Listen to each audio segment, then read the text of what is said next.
Media और press के मेरे साथियों, यहाँ उपस्थित देवियों और सज्जनों, आज मुझे ये कहते हुए बहुत गर्व महसूस हो रहा है कि एक ऐसे व्यक्ति ने जो देश की लगभग शीर्षतम स्तर पर आकर देश की रक्षा में अपना योगदान दिया है, उनको मैं आपसे इंट्रोड्यूस करवा रहा हूं। ये एक ऐसे शख्स हैं जिन्होंने सन ऑफ द सॉइल की तरह धरती से अपनी प्रारंभिक शिक्षा आरंभ की और गांव में ही हायर सेकेंडरी स्कूल के बाद आगे की पढ़ाई जारी की।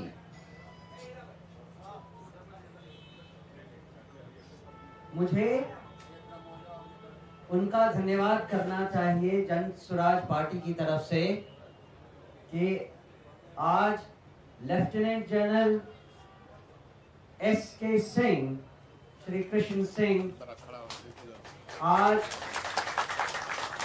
तरारी लोकसभा विधानसभा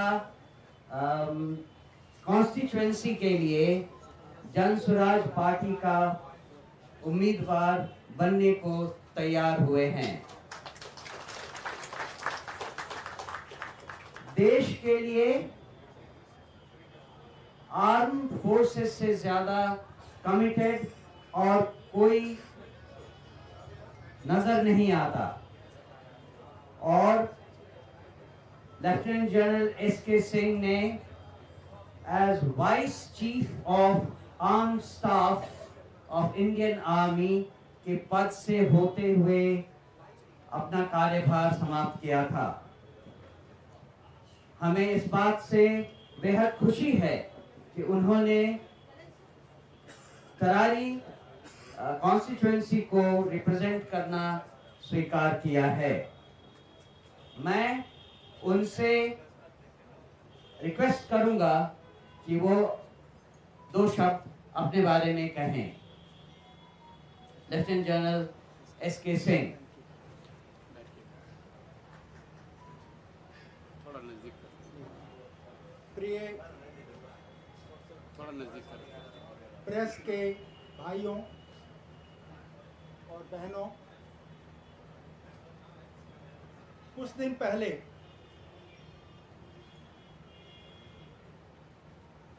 प्रशांत जी से मेरी मुलाकात हुई और जिस तरह से ये काम बिहार में कर रहे हैं, हर बिहारी उसको फॉलो कर रहा है और मैं भी बहुत ज़्यादा इम्प्रेस था उनसे कि वे और उनकी टीम गांव-गांव जाकर के पिछले 2.5-3 साल से मंथन कर रहे हैं और ऐसे कैंडिडेट्स के लिए खोज रहे हैं जो कि सचमुच में देश की सेवा करना चाहता हो, जिसकी छवि ठीक हो और उस तरह से, क्योंकि कैंडिडेट ही सब कुछ है, उसके साथ अपनी पार्टी में बनाकर बिहार के पॉलिटिक्स को अच्छा कर सके। ये जो उनका संकल्प और साधना है, ये मेरे को बहुत अच्छा लगा और दिल को भा गया और दिल से मैं उनके हर प्रोग्राम को फॉलो करता था, देखता था।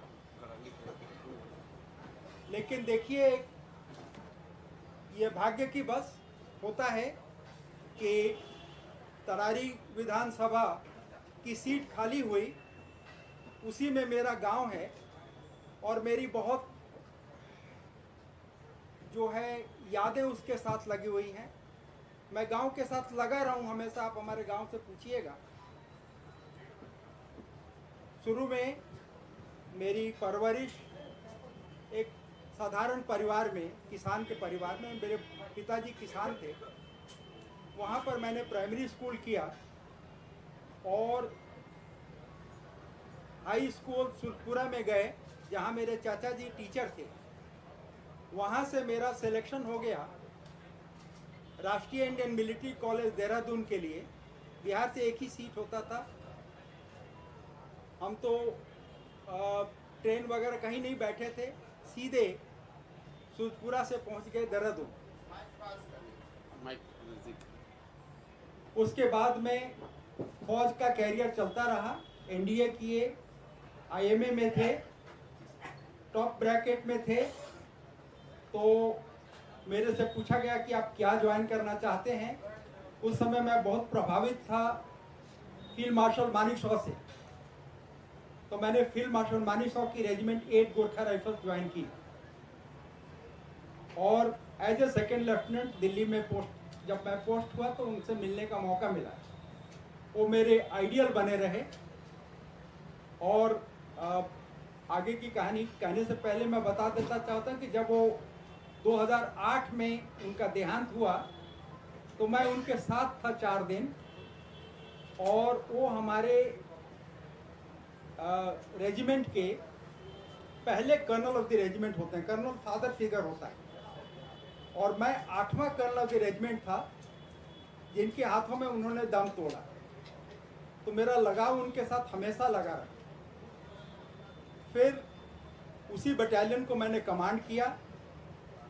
इंडियन आर्मी के जो लोग जानते हैं सबसे कठिन इलाका होता है सियाचिन ब्रिगेड। मेरे को सियाचिन ब्रिगेड कमांड दिया गया सबसे ज़्यादा टेन्योर के लिए, टाइम के लिए। उसके बाद मैंने कुपवाड़ा डिवीजन में कमांड किया जहाँ पर कि 2005 में अर्थक्वेक आया था। वहाँ का पूरा रिहैबिलिटेशन करवाया। जनरल सिन्हा जो होते थे उस समय गवर्नर होते थे और मेरे को वहाँ के अति विशिष्ट सेवा मेडल से सम्मानित किया गया।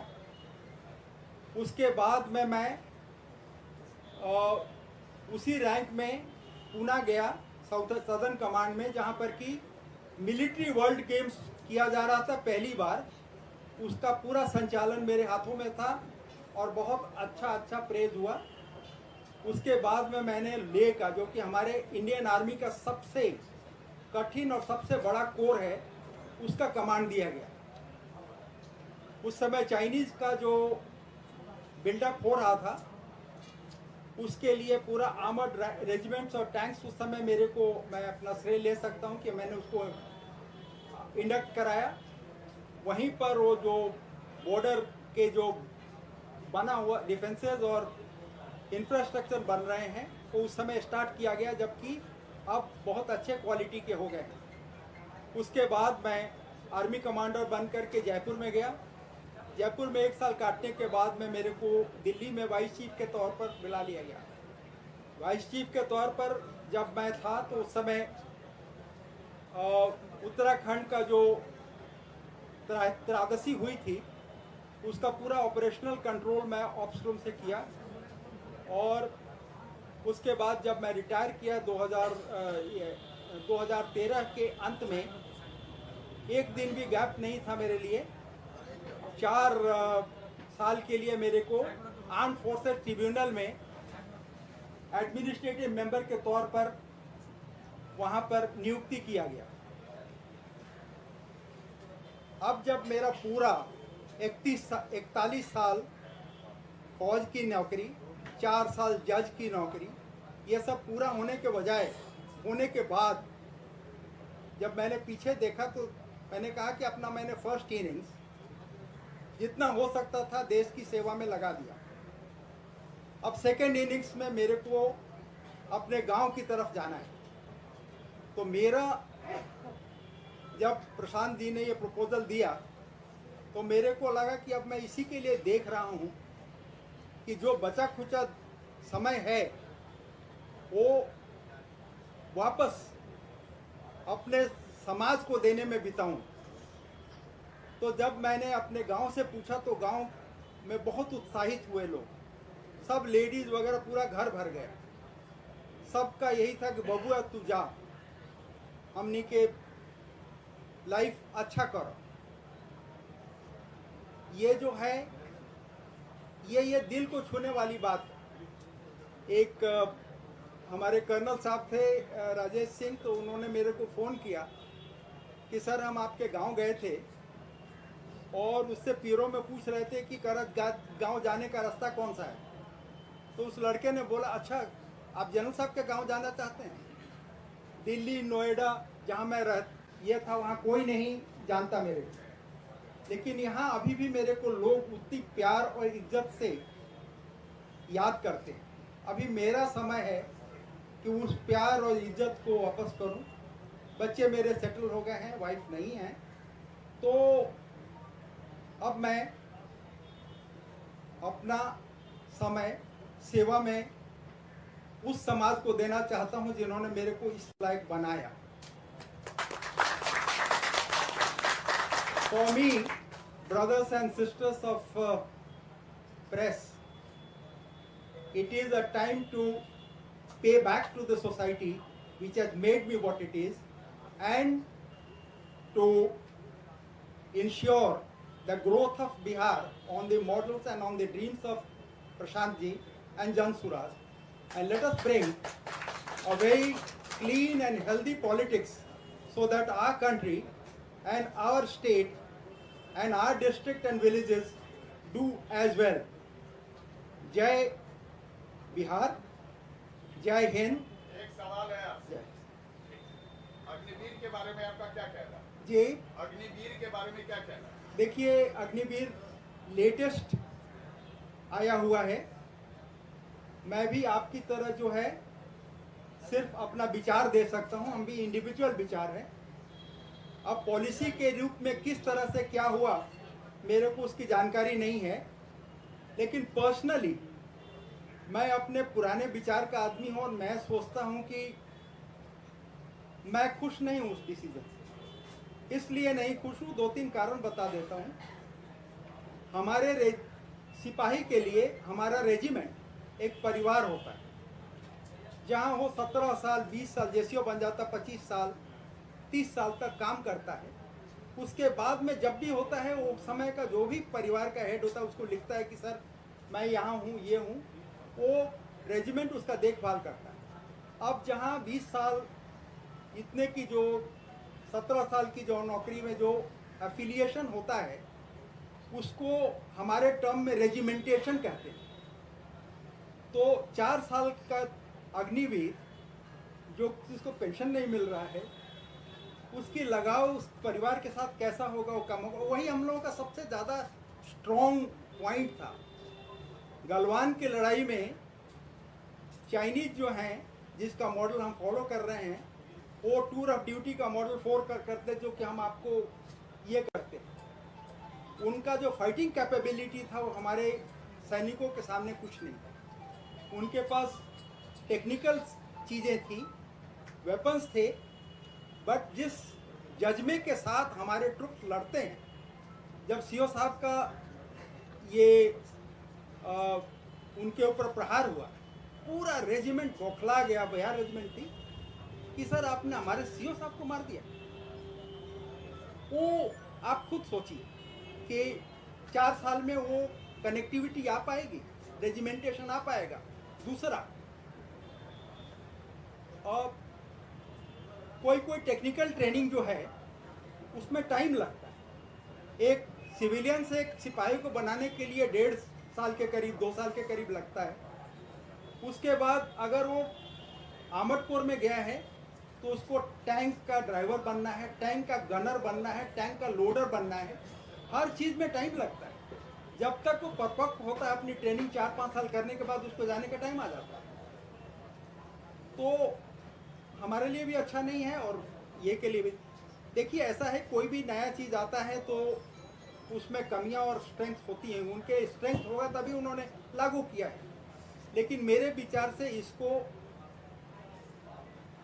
दोबारा देखने की ज़रूरत है और जहां तक हो सके उसको सुधारने की ज़रूरत है। क्या आप अपने इलाके, क्योंकि आपका इलाका और छपरा का इलाका ये फौजियों के लिए बहुत इम्पोर्टेंट होता है, अपने नए जो नवयुवक हैं तो आप मना करेंगे कि अभी अग्निवीर में शामिल मत हो? नहीं, ऐसा है कि कभी नहीं करेंगे। वो सिपाही है, देश की रक्षा के लिए जा रहा है, ट्रेनिंग में जा रहा है, हम बोले क्यों कह दें कि बेटा तुम 25% में अभी सेलेक्ट नहीं हो। मेरे विचार से लगता है कि इस गवर्नमेंट इसके परसेंटेज को और बढ़ाएगी। दूसरा, ये गवर्नमेंट का स्कीम है और पुराने हरियाणा में भी वो बोल रहे हैं, अभी के लिए इसको फेल नहीं होने देंगे। कोई भी अग्निवीर बेकार नहीं होगा, उसको कुछ न कुछ नौकरी मिलेगी। हमने तो जितने भी आए हैं कि सर हम करें कि नहीं करें, हमने कहा बेटा आज जाओ, अगर मैं तुम्हारी जगह होता तो आज जाऊँ। मैं किसी को नहीं रोकूंगा, किसी को एडवाइज नहीं करूंगा, क्योंकि पॉलिसी चेंज होती रहती है। आप दोनों बात कह रहे हैं। नहीं नहीं नहीं नहीं, आप सुनिए, आप पॉलिटिकली देख रहे हैं ऐसे देर पर, मैं तो एक टेक्निकल अपना फौजी के तौर पर बोल रहा हूँ कि जाना है उसको, नौकरी करनी है। हो सकता है उस 25% में आ जाए, हो सकता है ये कोटा 25 से 50-75 हो जाए, या जैसे पहले आया था शॉर्ट सर्विस कमीशन, उसमें था कि 5 साल के बाद चले जाएंगे आप, फिर 10 साल के बाद चले जाएंगे करके। अभी 90% शॉर्ट सर्विस कमीशन ऑफिसर को परमानेंट मिल जाता है, तो अभी हम क्यों उसको रोक दें, उसको जाने देना है। लेकिन हमारा सरकार से यही प्रार्थना है कि इसको फिर से देखभाल करें, एक कमेटी बनाएं और इसको इम्प्रूव करने की कोशिश करें।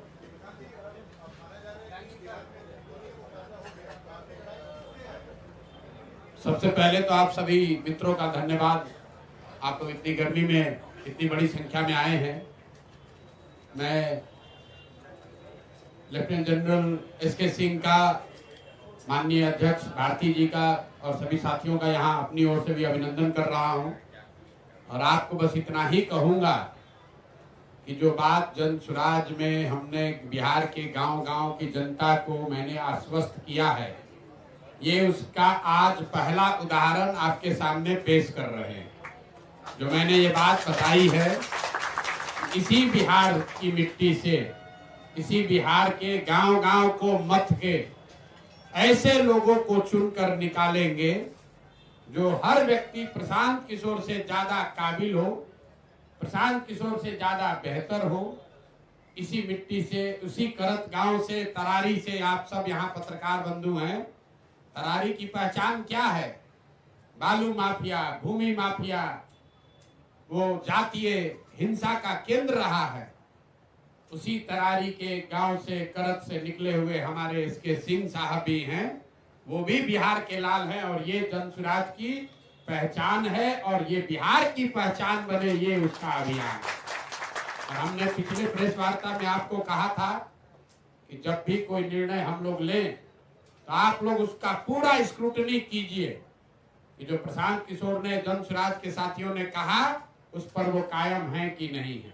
और मैं आप सबको चुनौती भी दे रहा हूं कि आप जनरल एसके सिंह से बड़ा और बढ़िया बिहार का बेटा, तरारी का बेटा ढूंढ कर दिखाइए।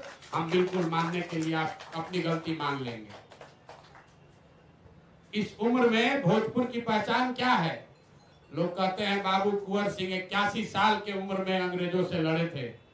इस उम्र में लेफ्टिनेंट जनरल जो vice chief of army staff है, आपकी जानकारी के लिए बता दूं, बिहार से सिर्फ 2 ही लोग आज तक vice chief of army staff बने।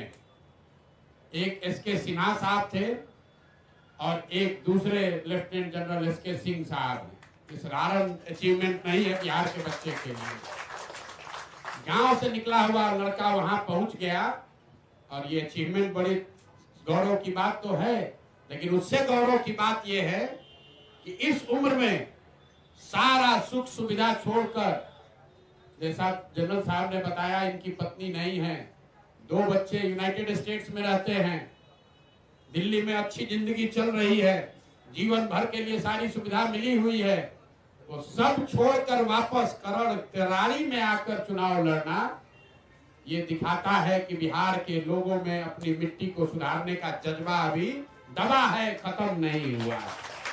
इसलिए जनसुराज का जो ये अभियान है, हर गांव से, हर क्षेत्र से ऐसे बच्चों को, ऐसे लोगों को, बिहार के लाल को ढूंढ कर निकालेंगे। और बिहार की जनता के सामने ये अवसर होगा कि अपने सबसे काबिल बच्चों को चुनकर सदन में पहुंचाए, जो कि आपकी जिंदगी को सुधार सके। इसलिए तहे दिल से एक बार फिर से एसके सिंह साहब का धन्यवाद कर रहे हैं। कोई vice chief of army staff, वो एमएलए का चुनाव लड़ने आ जाए, आज तक बिहार के इतिहास में हुआ नहीं। एमएलए का चुनाव लड़ने नहीं आ रहे, ये बिहार को सुधारने के इस अभियान का हिस्सा बनने आए। ये हमारे लिए, जन स्वराज परिवार के लिए, जन स्वराज की सोच से जुड़े हुए सभी लोगों के लिए गौरव की बात है कि ये बिहार के हैं, तरारी के हैं। इन्होंने बहुत लड़ाई लड़ी है। इन्होंने अभी कुछ आपको गिनवाए कि किन किन कमांड को इन्होंने लीड किया है, कहां कहां देश में इन्होंने सेना का नेतृत्व किया है। अब एक जीवन का ये भी नेतृत्व करने जा रहे हैं, जहां तरारी की जनता को, भोजपुर की जनता को वहां के माफियाओं से मुक्त कराने की लड़ाई जन स्वराज जनरल साहब के नेतृत्व में लड़ेगी। ये आगे आगे जनरल के तौर पर चलेंगे, हम लोग सब इनके साथ अपनी पूरी ताकत से लगेंगे। मैं यहाँ तरारी से आए हुए कुछ हमारे साथीगण हैं, जिला परिषद साहब हैं, मुखिया जी हैं, ये सारे लोग जिनके सहमति से इनका चुनाव हुआ है, मैं चाहूंगा इनका भी मैं धन्यवाद करूंगा। ये सारे लोग ही मिलकर वहां की जनता के आशीर्वाद से इनको जिता कर लाएंगे। प्रशांत किशोर और हम लोग की जो टीम है वो तो लगेगी ही, और आप लोग ये दबाव बनाकर रखिए हम पर। हर उम्मीदवार जब घोषित हो तो ये दबाव बनाकर रखिए, 243 में एक भी उम्मीदवार गलत हो तो मेरा गर्दन पकड़िएगा। बहुत बहुत धन्यवाद जी।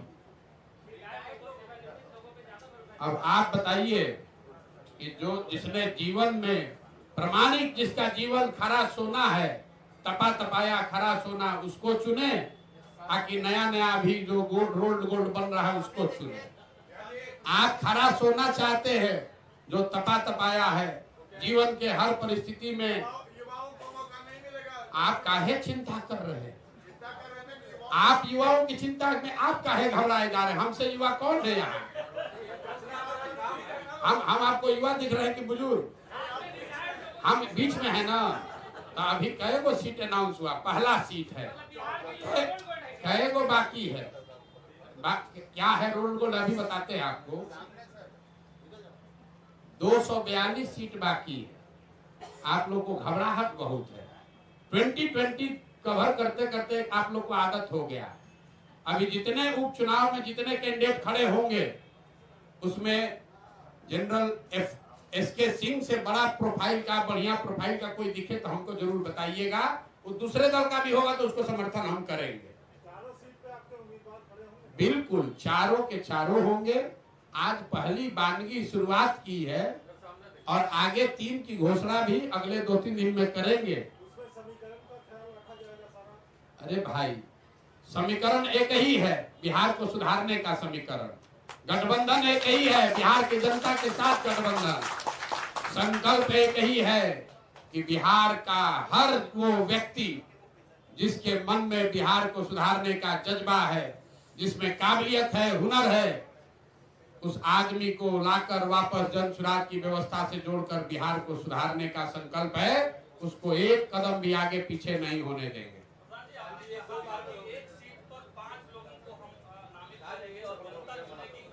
बिल्कुल, तो नामित आपको थोड़े ना बताएंगे। जो नामित लोग हैं, ये बगल में बैठे हुए हैं, एक नामित वो थे, उनके बगल में एक बैठे हुए नामित वो थे, और सब पांचों ने मिलकर एक नाम पर सहमति की है। हमने कहा ना भाई, देखिए आप अपना परिचय बता दीजिए। आपको घोषित कर रहे हैं एक संभावित उम्मीदवार में, वहां के जिला परिषद 2 बार आपकी पत्नी जीती हुई है। आप अपना परिचय दे दीजिए। ऐसा नहीं है कि कोई एक कमरे में बैठ के तय हुआ। वहां पर जो 5 लोग नामित थे, उन 5 साथियों ने बैठ के कहा कि नहीं, हम में से जनरल जनता नहीं है, पत्रकार चुनेगा तो जनता है, तरारी की जनता चुनेगा तो गलत है। हमने कहा है कि हर सीट पर 5 संभावित उम्मीदवार चुने जाएंगे और उसमें से एक सबसे काबिल व्यक्ति, वो 5 और जन स्वराज परिवार से जुड़ा हुआ हर व्यक्ति चुनकर बताएगा। तो हम सिर्फ उम्मीदवार नहीं बैठा रहे, इनके साथ जो संभावित उम्मीदवार थे उनको भी बगल में बैठाया। अब आप पहचान नहीं रहे, आप पहचानने का प्रयास नहीं कर रहे। बिल्कुल ये कर रहे हैं, बताइए जी। मैं घनश्याम रवि नाम हुआ और तरारी से मेरा जब से जन्म हुआ है तब से मेरा लगाव रहा है। मेरी जन्मभूमि तरारी के क्षेत्र रहा है। मेरी पत्नी सहार, तरारी विधानसभा में सहार के 12 पंचायत, तरारी के 19 पंचायत, पीरो नगर परिषद और पीरो के 7 पंचायत शामिल है। इन्हीं सब क्षेत्रों का हमने एक बार तरारी से भी और 2 बार मेरी पत्नी जिला पार्षद के रूप में सहार से चयनित हुई है। और इनका नारा है बदलो बिहार, मेरा उस वक्त का नारा था बदलो सहार। और हमने बदला सहार को, और इसी सहार से बालू बलि, बाहु बलि, धन बलि, ये तमाम बलियों का समीकरण अपने हिसाब से जिस तरीके से ये रणनीतिकार है बिहार के लिए, हमने भी सहार के लिए वो रणनीतिकार बन करके अपनी पत्नी को 2 बार जिला पार्षद बनाया। और आज जब हम सारे लोगों का एक मानसिकता बने कि हम लोग तरारी से किनको लड़ाएं, तो मैं आपको बता दूं खुल करके, ये प्रशांत जी का चयनित चेहरा नहीं है, ये हम लोगों का चयनित चेहरा है। ये हम लोगों का चयनित चेहरा है। और आपने कहा युवाओं की भागीदारी की बात, मैं युवा हूँ और हमारे ये पिताजी के तुलना के मैं पिताजी का साथ छोड़ दूँ। यदि मेरे पिताजी लड़ना चाह रहे हैं और हमको इच्छा कि मेरे पिताजी थल सेना में जा करके देश की सुरक्षा के लिए अपना समय गंवाया है, तो आज तरारी के धरती पर आकर के गरीबों की सेवा, गांव की सेवा और हमारे समाज की सेवा करना चाहते हैं, तो ये बेटा का धर्म बनता है कि अपने पिता का स्थान दे करके तरारी को बदला जाए। और तरारी को बदलने का जिम्मा ये सिर्फ इन्हीं पर नहीं है। तरारी के जो आपने लिखा भी है, हमने जनसुराज का मेरा नारा है हम लोगों का सामूहिक प्रयास। उस सामूहिक प्रयास में ये घनश्याम राय, ये कर्नल साहब, लेफ्टिनेंट साहब के साथ, और ये चुनाव तरारी को बदलने का चुनाव है। तरारी में जिस तरीके से माले का एक तरफ देखिए, मैं वहां से बहुत दिनों से मैं राजनीति से जुड़ा हूँ, 2 पोल पर राजनीति होती रही है। एक नेता आया मंच पर से कहा कि मुझे चुनाव जिता दो, मैं माले को बंगाल की खाड़ी में फेंक दूंगा, तो फॉरवर्ड कमेटी को लगा कि मेरा इससे बड़ा कोई नेता नहीं है। दूसरा नेता आया, उसने कहा कि मैं रणवीर को उठा के बंगाल की खाड़ी में फेंक दूंगा, तो बैकवर्ड कमेटी को लगा कि इससे बड़ा नेता मेरा कोई नहीं है। जबकि स्वास्थ्य की चर्चा कभी नहीं हुई, शिक्षा की चर्चा कभी नहीं हुई है, और तरारी के विकास की चर्चा कभी नहीं हुई। तरारी में वैसे लोग आकर के प्रदीप करने लगे जिनका बाहुबली का नाम पड़ता है, जिनका धन बलि का नाम पड़ता है, जो बालू बलि है लोग, वो प्रत्यक्ष हो या परोक्ष हो, ऐसे लोगों को। और एक नया चीज आपको यही बता दूं तरारी के लिए, तरारी में अब वंशवार नहीं चलने दिया जाएगा। और हम लोग किसी भी कीमत पर, हम ये भी नहीं है कि जाति और धर्म की बात वहाँ होती है, वहाँ मानवता की बात होती है। हम लोग ह्यूमन हो करके तमाम लोगों के परिवर्तन की बात, सहार को बदलने की बात, तरारी को बदलने की बात, पीरों को बदलने की बात, और ये सब बदल करके हम लोग आपको एक अच्छा रिजल्ट देंगे। आपके सामने रिजल्ट आएगा और हम पूरी दावा के साथ कहते हैं कि हम मजबूत स्थिति में लेफ्टिनेंट साहब को रखेंगे।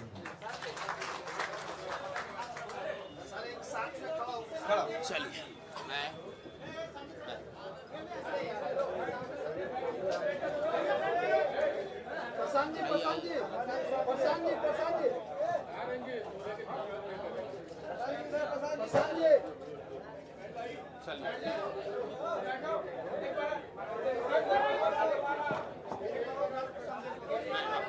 अरे ठीक है, हाथ उठाने से नहीं होगा।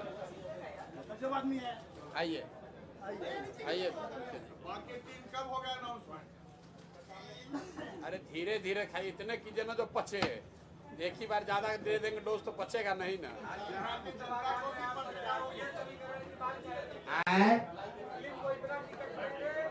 तो चारों घोषित तो होने दो भैया, समीकरण तब न बनाओगे जब चारों घोषित होगा। जी जी, इसके लिए क्या सवाल उठा रहे हैं?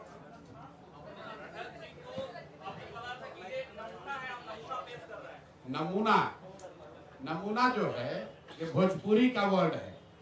अब आप ये भोजपुरी में बोला तो आपको उसमें भी दिक्कत, अंग्रेजी में बोलेंगे तो कहेंगे तो बाहर के रहते ही अंग्रेजी में बोलते हैं, हिंदी में बोल रहे हैं तो आपको हिंदी में दिक्कत हो रहा है। नमूना भोजपुरी का वर्ड है, हिंदी से उसको दिग्भ्रमित मत होइए। ऐसे व्यक्ति हैं जो चुन कर निकाले गए हैं और मन से हमने कहा ये नेतरहाट में पढ़े। हम नेतरहाट पढ़ना चाहते थे, नेतरहाट नहीं जा पाए, इतना हमारी विद्वता नहीं थी। ये आईआईटी कानपुर में गए, हम आईआईटी में नहीं पढ़े। ये आईएफएस है, हम आईएफएस नहीं है। तो हमारा जो कमिटमेंट है कि जो आदमी आएगा वो प्रशांत किशोर से ज्यादा काबिल होगा, तो हम मानते हैं कि हमसे ज्यादा काबिल आदमी है। आज लेफ्टिनेंट जनरल एसके सिंह आए हैं तो मैं मान रहा हूं कि हमसे ज्यादा काबिल आदमी है। ये आप लोग कह रहे हैं कि आप ही तो हैं, दूसरा कौन है? देखिए कौन कौन आदमी आ रहा है। भाई बदलाव राज्यसभा में न गए थे, चुनाव नहीं न लड़े थे, दोनों में फर्क समझिए। बिहार का एक बेटा ये चाहते तो ये राज्यसभा जा सकते हैं, प्रशांत किशोर राज्यसभा जा सकते हैं, आपको मालूम है। लेकिन हम लोग राज्यसभा छोड़कर यहाँ पर आकर अपनी मिट्टी का कर्ज अदा करने के लिए लड़ रहे हैं, ये फर्क है।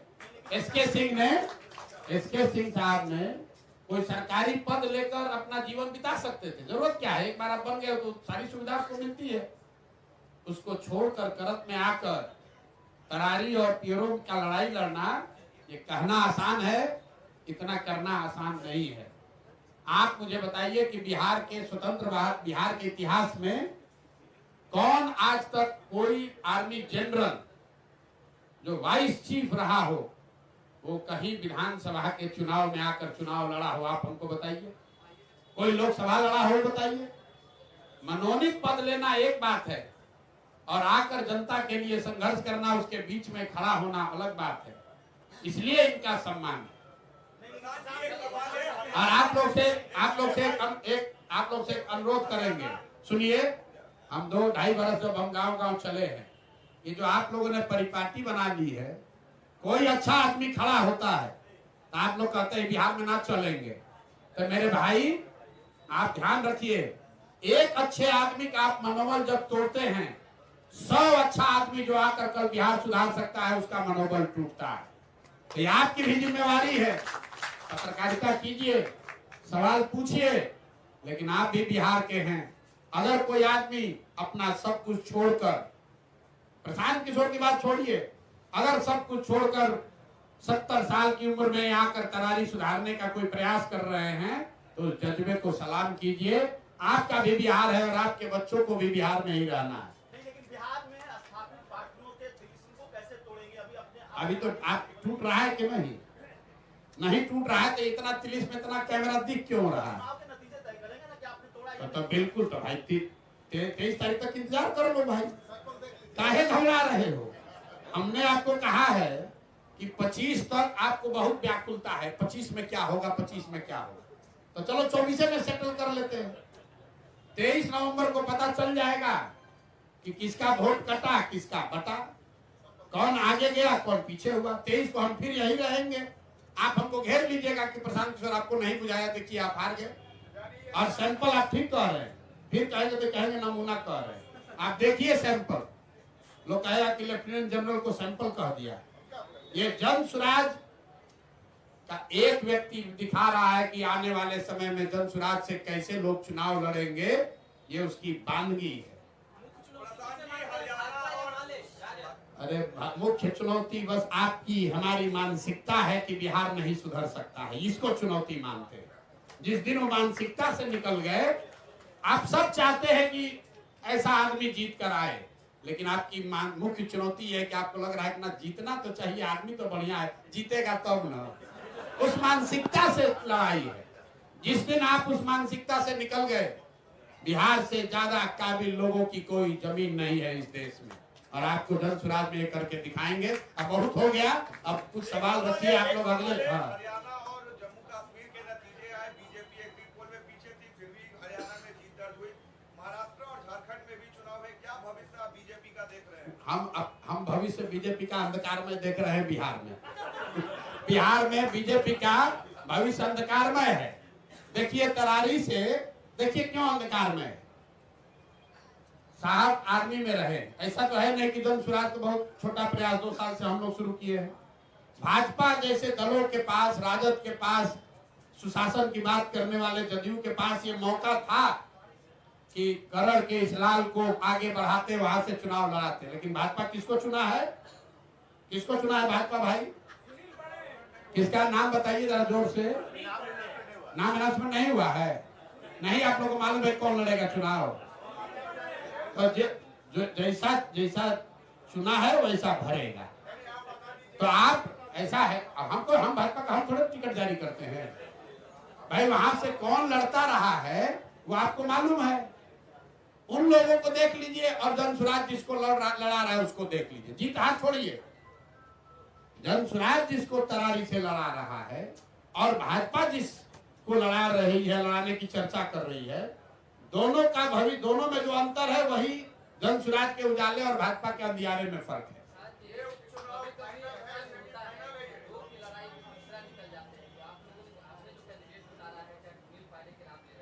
हम नाम लिए किसी का?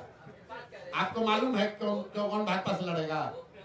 बोलिए जोर से बोलिए, कौन भाजपा से लड़ेगा? बोलिए जोर से जरा। हम लोग को नहीं मालूम है। अरे आप बताइए ना किसका नंबर बताइए, नाम बताने काहे घबरा रहे हैं? अरे हम भैया किसको फायदा? पहले नाम बताओगे तब ना बताएंगे किसको फायदा। हम कहाँ बुलवा रहे हैं भाई? भाजपा ने आप लोगों से के माध्यम से खबर हुआ कि भाजपा ने अभी उम्मीदवार घोषित नहीं किया, लेकिन मैं जानता हूं कि इनकी कितनी कुवत है। ये जाति, धर्म और जातीय हिंसा, माफिया, चुनाव विनेबिलिटी के नाम पर गलत लोगों को टिकट देने से आगे बढ़ नहीं सकते हैं। वैसे ही किसी गलत आदमी को टिकट देंगे। हम लोग चुनाव हारे या जीते, गलत आदमी को टिकट नहीं देंगे।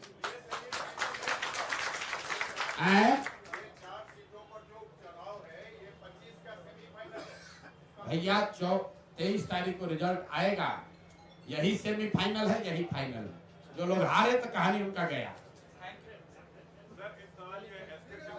जी जी, क्या ये सच है सर कि 2014 में आरा से बीजेपी आपको लड़वाना चाहती थी, आपने मना किया था? नहीं, ऐसा बात नहीं है। क्या हुआ था कि मैं 2013 दिसंबर में रिटायर कर रहा था। अपने स्कूल में और आरा में कुछ एक्स सर्विसमैन के लिए मैंने काम किया, तो उस समय मेरा पॉपुलैरिटी पीक पर था। सब लोगों ने सोचा कि मैं पॉलिटिक्स में आ रहा हूँ, लेकिन उससे पहले मेरे को appointment letter armed forces tribunal का मिल चुका था, जो कि एक हाई कोर्ट जज के बराबर है। तो मेरे को लेने नहीं लेने ऑफर और ये कि कोई ही नहीं। पहला ऑफर मेरे को, मैं पब्लिकली बोल रहा हूँ, पहला पॉलिटिकल ऑफर जन स्वराज से ही मिला और मैंने उसको स्वीकार किया, क्योंकि मैं इनको फॉलो करता रहा हूँ। आरजेडी से पहला ऑफर मिलता था, आप स्वीकार करते हैं? ये गजब गजब बात आप लोग करते हैं। मिला ही नहीं, तुम क्या करो? हम ये चाहते हैं कि जब जनरल साहब जीत जाए तो आप लोग को आर्मी के कॉम्बैट ट्रेनिंग में बुलाया जाए, आप लोग का फिटनेस चेक करने के लिए। आप लोग ये आए हैं जनरल साहब, तो सारे पत्रकार लोग घेर लिए हैं। कोई अग्निवीर पर पूछ रहा है, कोई आरजेडी से। अरे भाई आप आए हैं, ये बिहार की सेवा के लिए आए हैं, इस मिट्टी के भले के लिए आए हैं। आप लोग शुभकामना दीजिए। आपने सवाल कर लिया, सवाल आपका गोली सुनने के लिए तो हम बैठे ही हुए हैं। 243 एसके सिंह कहां से लाएंगे? एक एसके सिंह कहां से आए? एक भारती साहब कहां से आए? जहां से भारती साहब आए, जहां से एसके सिंह आए, वहीं जहां से प्रशांत किशोर आए, वहीं से 200 और लोग आएंगे। बिल्कुल, बहुत बहुत धन्यवाद।